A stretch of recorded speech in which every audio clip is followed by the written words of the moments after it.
In this video, I'm going to show you how to easily download Instagram videos and Reels from your feed.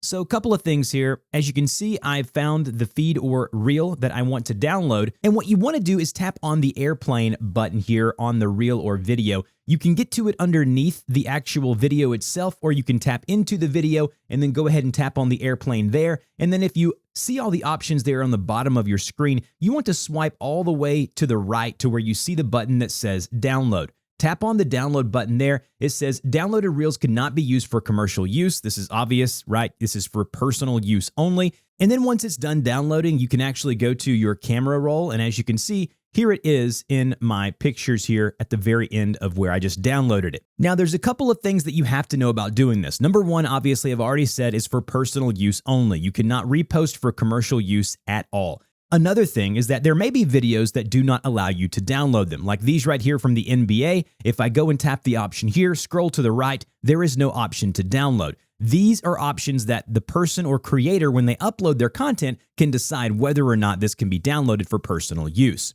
Then lastly, if you want to download your Reels or videos that you've already posted, you can go to those videos here. You can select the video, tap on the paper airplane there, and then go ahead and swipe all the way to the right, and you'll see the download button there. When you download that, you're good to go. Now, obviously, when you download something that is yours, you can use it however you want to use it. So just be sure that as someone who's downloading content, you know how and where you can use it. And for everything on Instagram that's not yours is for personal use only. So that's how you download. It'll tell you it's finished downloading. Go to your camera roll, and as you can see, there's the video that I just downloaded. And that's it. That's how you quickly and easily download Reels and videos on Instagram. If you have any further questions, put those down below. See you in the next video.